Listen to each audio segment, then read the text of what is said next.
नमस्कार दोस्तों, इसी को कहते हैं एंटी क्लाइमैक्स।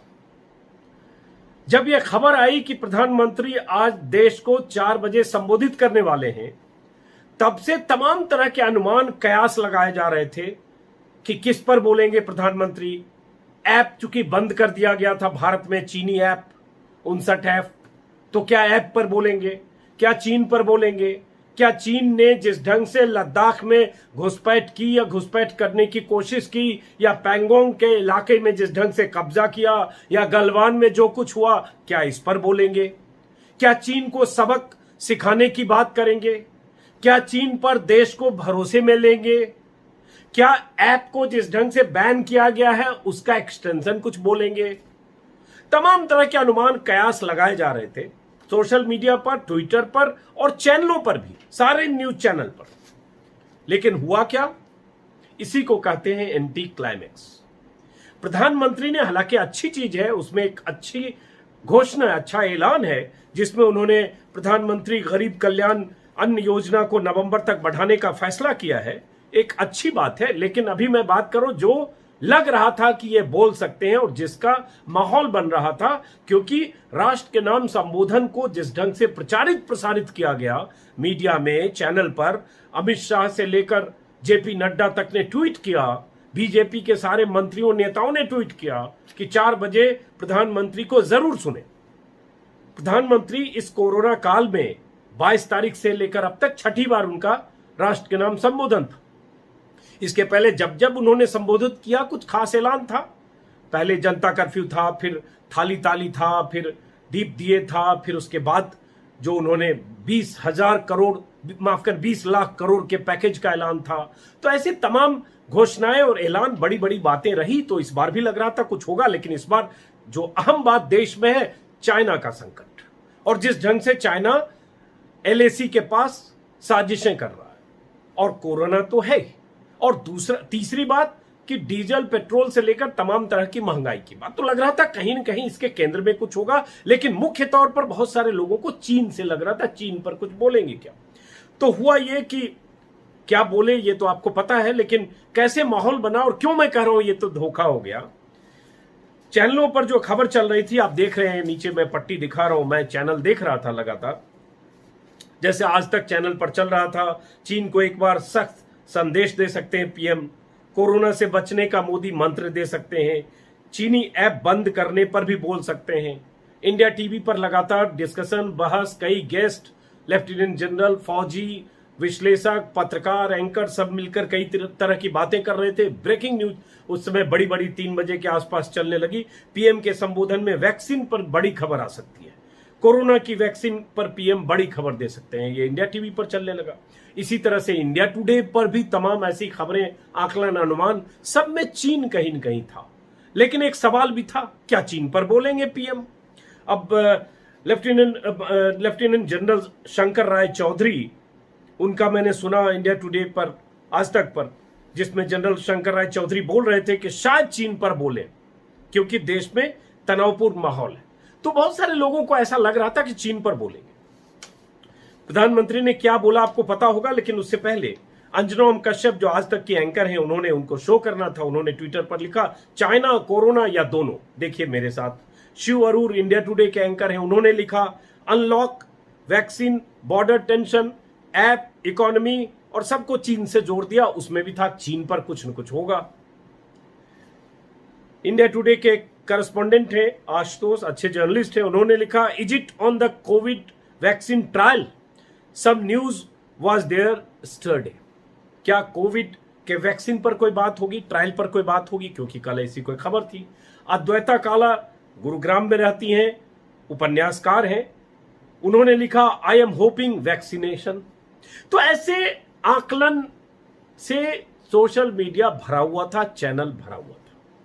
प्रधानमंत्री ने क्या बोला ये आपको पता होगा, लेकिन जब बोला, जिसमें अहम बात जो मैंने बताया कि एक अहम बात है, लेकिन एक बात, अचानक वैक्सीन की तैयारी हर चैनल पर, कहीं से खबर आती है, कहा गया कि ये खबर पीएमओ से चूंकि आई है, इसलिए मान लिया जाए कि खबर अगर वहां से बताई गई और अचानक चैनल पर चल रही है सारे रिपोर्टर्स के जरिए, तो मान लीजिए कि पीएम वैक्सीनेशन पर कुछ बोलेंगे। हो सकता है वैक्सीन को देश ने इजाद किया या ट्रायल हो रहा है, हालांकि उसकी तैयारी हो रही है और नो डाउट की मीटिंग्स हो रही है। और आज प्रधानमंत्री ने कोरोना वायरस की वैक्सीन बनाने के लिए जो अधिकारी साइंटिस्ट हैं जो इस पर रिसर्च कर रहे हैं भारत सरकार की मदद से, उनके साथ एक बैठक भी की थी पीएम ने इस राष्ट्र के नाम संबोधन से पहले।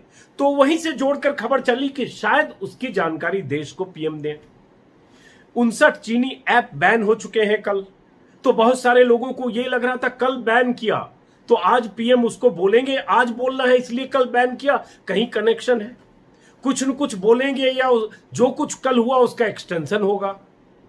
और चीन जब इस तरह से एलएसी पर शरारतें कर रहा है, साजिश कर रहा है, 20 जवान शहीद हो गए और उसके बाद अभी भी पैंगोंग से अलग अलग इलाकों में चीनी कब्जे की खबरें आ रही है, तो कहीं न कहीं जब अचानक हुआ कि राष्ट्र नाम संबोधित करेंगे तो इस पे तो बोलेंगे। लेकिन प्रधानमंत्री ने चीन शब्द का नाम भी नहीं लिया। पिछली बार भी जो उन्होंने बोला था, जिसको लेकर विवाद हुआ था, जिसको लेकर चाइना ने प्रोपेगेंडा की तरह उनका इस्तेमाल किया प्रोपेगेंडा के तौर पर, जिसमें उन्होंने कह दिया था ना कोई घुस आया है, ना कोई घुसा हुआ है भारत में, ना हमारी पोस्ट पर कब्जा किया है, जिसको चीन ने इस्तेमाल किया। अगले दिन क्लैरिफिकेशन आया, आपको पता होगा। तो उसमें भी चीन का नाम नहीं था, लेकिन कम से कम वो मुद्दा वो था क्योंकि ऑल पार्टी उस पर हुई थी। आज तो ये सारी कहीं बात ही नहीं थी। तो जब प्रधानमंत्री का भाषण खत्म हुआ तब लोग शॉक थे, चकित थे। लोगों ने लिखा, जैसे सुशांत सरीन है, एनालिस्ट हैं जो भारत पाकिस्तान रिश्तों पर लिखते बोलते चैनल पर आप देखते होंगे, उन्होंने लिखा व्हाट एन एंटी क्लाइमैक्स। उनको कुछ उम्मीद रही होगी कि कुछ बोलेंगे, ऐसे बहुत सारे लोगों ने लिखा। ओवैसी तो चलिए विरोधी दल के नेता हैं, आप जानते होंगे, असदुद्दीन ओवैसी विरोधी हैं, बीजेपी के विरोधी। उन्होंने लिखा पीएम को चाइना पर बोलना था, बोल गए चना पर। मजाक किया, तंज किया उन्होंने। साथ में यह भी कहा कि कई त्योहारों का जिक्र किया लेकिन ईद भूल गए, फिर भी ईद मुबारक। ऐसे ही राधिका खेरा ने कुछ लिखा। चना और चाइना को जोड़कर भी बहुत सारे लोगों ने लिखा कि चना पर बोल गए, चाइना पर नहीं बोले। और चना क्या है आप समझते हैं, जो प्रधानमंत्री गरीब कल्याण योजना के लिए जो बोला कि हर परिवार के सदस्य को 5 किलो गेहूं या 5 किलो चावल और साथ में 1 किलो चना मुफ्त दिया जाएगा। ये पहले से दिया जा रहा है, 3 महीने के लिए पहले ऐलान किया गया था, अब उसको एक्सटेंड कर दिया गया है नवंबर तक।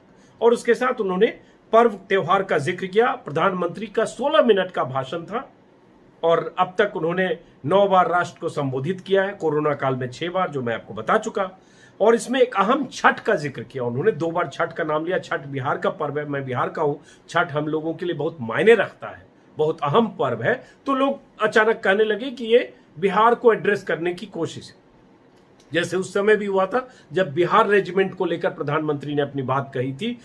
जो गलवान वैली में जवानों की जो शहादत हुई थी, उसको बिहार रेजिमेंट को जिस तरह से उन्होंने श्रेय दिया, उससे लोगों ने उस समय भी कहा बिहार को एड्रेस कर रहे हैं, क्योंकि बिहार रेजिमेंट में अलग अलग सूबों के लोग होते हैं। जो कर्नल संतोष बाबू थे वो भी बिहार के नहीं थे। लेकिन चलिए हम विषय पर रहते हैं। और दूसरी बात जो प्रधानमंत्री ने अहम बात कही, सख्ती के संदेश जरूर दिए, जिसमें उन्होंने बुल्गारिया के प्राइम मिनिस्टर का जिक्र किया, नाम नहीं लिया, लेकिन बुल्गारिया के प्राइम मिनिस्टर का किस्सा बहुत चर्चित हुआ था कि बिना मास्क पहने वो चर्च चले गए थे, जिस पर उनकी सरकार ने उन्हें 150 यूरो का फाइन कर दिया था। तो उन्होंने उस प्रधानमंत्री का जिक्र करते हुए कहा कि यहां हम लोग ढीले हो रहे हैं, सुस्ती और सख्ती जो होनी चाहिए नहीं है, हम थोड़े लापरवाह हो रहे हैं, जबकि अभी ज्यादा सचेत रहने की जरूरत है। तो इसका उन्होंने जिक्र किया।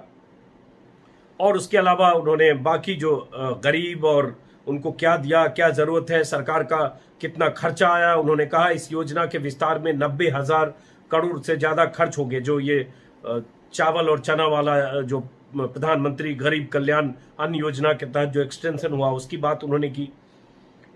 उसके अलावा एक 1 नेशन 1 राशन की बात की। ये पहले भी बात आई है, 19 राज्यों ने लागू कर दिया है, ये प्रधानमंत्री पहले भी बोल चुके हैं, उसका भी जिक्र किया। लेकिन आज जो असली बात कि क्या आप लोग भाषण में उनसे इतना ही और यही उम्मीद कर रहे थे? बहुत सारे लोग फिर सवाल उठा रहे हैं कि अगर यही सब बोलना था वन नेशन वन राशन पहले बोला जा चुका है, उस स्कीम पर काम हो रहा है, देश में कई राज्यों में लागू है। तो और इसके अलावा अगर 3 महीने के लिए एक्सटेंड करना था प्रधानमंत्री गरीब कल्याण योजना को, अगर इसको एक्सटेंड करना था तो ये तो निर्मला सीतारमण या तो प्रेस ब्रीफिंग कर सकती थी, अगर थोड़ा लोकी करते तो प्रेस रिलीज से भी ये देश को पता चलता, जैसे बहुत सारे लोग लिख रहे हैं कि इसके लिए तो एक प्रेस रिलीज काफी था। नहीं कुछ तो निर्मला सीतारमण कह ही सकती थी। उन्होंने पहले जैसे 4-5 दिन तक लगातार फॉलो अप प्रेस कॉन्फ्रेंस किया था प्रधानमंत्री के भाषण के बाद, जब उन्होंने 20 लाख करोड़ के पैकेज का ऐलान किया था। तो सवाल उठता है आज के भाषण में क्या ऐसा था जिसके लिए उनको आना जरूरी था, और जिस तरह से कल से आज तक, सुबह से लेकर अभी शाम तक जिस तरह से माहौल बिल्डअप किया गया लगातार कि प्रधानमंत्री राष्ट्र को संबोधित करेंगे, बहुत बड़ी खबर है। और उस संबोधित करने में अमित शाह से लेकर जेपी नड्डा जैसे तमाम नेताओं का ट्वीट करना और ट्वीट करके लोगों को मोबिलाइज करना, क्या आप देखें। और होता है जब ये देखिए, कोरोना में शायद इतनी जिज्ञासा कम भी रहती, हालांकि तब भी प्रधानमंत्री मोदी अगर राष्ट्र को संबोधित करते हैं तो इसमें कोई शक नहीं है, पूरा देश एकदम टकटकी लगाकर देखता सुनता है, पता नहीं क्या बोलने वाले हैं, क्योंकि पहले ऐसा हो चुका है, पहले ऐसा हम सुन चुके हैं, नोटबंदी ऐसे ही लागू हुआ था। तो इसलिए, और ऐसे ही जनता कर्फ्यू और ऐसे लॉकडाउन हुआ था 4 घंटे के नोटिस पर 24 तारीख को जब लॉकडाउन हुआ। ऐसे ही 2 बार जो मैंने कहा ताली थाली और दीप दिए का भी ऐलान ऐसे ही हुआ था। तो क्या इसके लिए, क्या इतना ही भर कहने के लिए क्या आज राष्ट्र के नाम संबोधन की जरूरत थी, यह सवाल आप पे छोड़ता हूं। क्या देश की सीमाओं के पास जब इतना तनाव हो तो क्या देश को भरोसे में लेने की जरूरत थी, कुछ बोलने की जरूरत थी? आपने इतने ऐप बंद कर दिए तो कुछ बोलने की जरूरत थी? क्या आप देश को अगर चीनी पैसे, चीनी पूंजी, चीनी इन्वेस्टमेंट, चीनी एक्सपोर्ट इंपोर्ट को, चीनी जिस ढंग से इतने भारत में चीनी इंपोर्ट होता है, दुनिया भर को लेकर, चीन को लेकर जो आशंकाएं हैं और खासतौर से भारत के लोगों को जो आशंकाएं हैं, क्या उसको एड्रेस करने की जरूरत नहीं थी?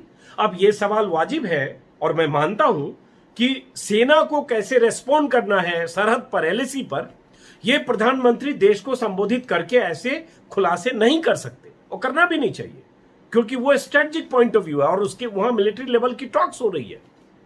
तो वो जहां कूटनीतिक लेवल पे होगी, डिप्लोमेसी लेवल पर या मिलिट्री लेवल पर, वो वहीं होनी चाहिए जहां फोरम है। लेकिन क्या देश को कॉन्फिडेंस में लेने की जरूरत थी? क्या देश को कुछ बताने की जरूरत थी? और अगर नहीं थी तो जितना उन्होंने बताया, क्या इतना बताने के लिए राष्ट्र के नाम संबोधन, इतना हाइप करके संबोधन की जरूरत थी? ये सवाल आप पे छोड़ता हूं, क्योंकि ऐसे सवाल आज सब लोग पूछ रहे हैं। और वो इसलिए पूछ रहे हैं, जो मैंने पहले कहा, क्योंकि एक माहौल बना। अब जैसे एक अलका लांबा ने ट्वीट किया है, हालांकि विपक्ष के नेताओं का काम है सरकार पर तंज करना, आलोचना करना। उन्होंने लिखा, ये आदमी लोगों के दिमाग और समय से खेलता है। चलिए, उनका तंज है।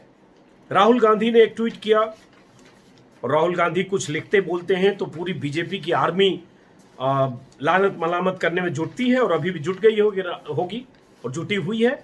राहुल गांधी ने पहले भी एक वीडियो रिलीज किया था जिसमें उन्होंने कुछ सवाल उठाए थे। एक तो उन्होंने कहा न्याय योजना लागू करिए, और चीन को लेकर कि देश को बताइए चीन को लेकर क्या हो रहा है, चीन ने कब्जा किया है या नहीं किया, जो भी है।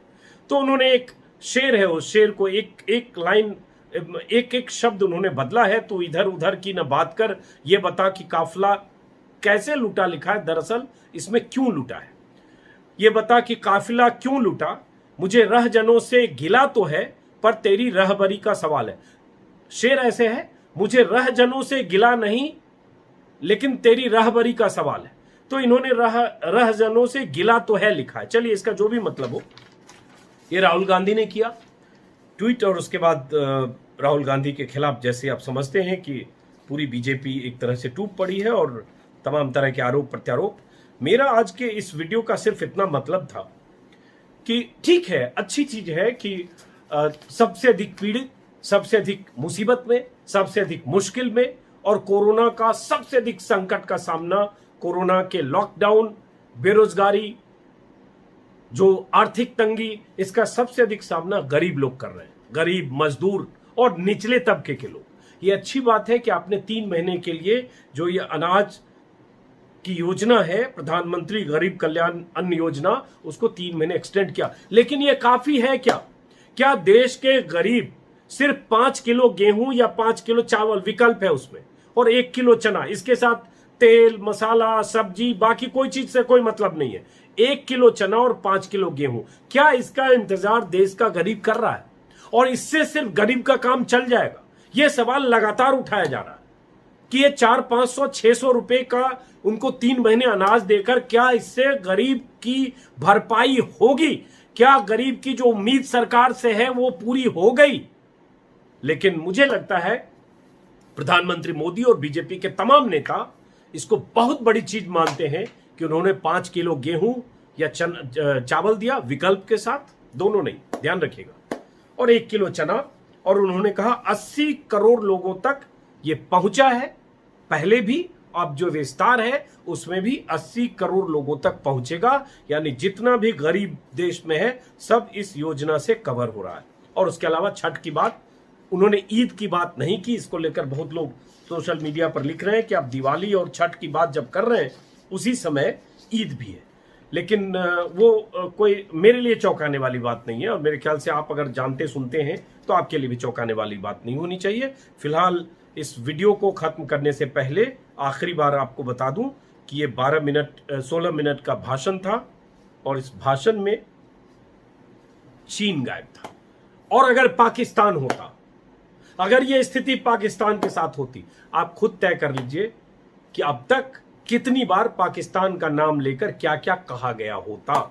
लेकिन सवाल चीन का है, ऐप बंद किया कल, अच्छा किया, लेकिन उसको कहां ले जाएंगे, कैसे चीन की आर्थिक कमर तोड़ेंगे, उसकी लंबी प्लानिंग होनी चाहिए, जिस पर किसी और वीडियो में बात। सिर्फ उससे ऐप से काम नहीं चलेगा, भले आप उसको सर्जिकल स्ट्राइक ऐप कोई डिजिटल सर्जिकल स्ट्राइक कहें, लेकिन उससे चीन की सेहत पर बहुत फर्क पड़ जाएगा, ऐसा नहीं है। हालांकि चीन में कुछ बेचैनी है, वहां के विदेश मंत्रालय के प्रवक्ता का एक बयान भी आया।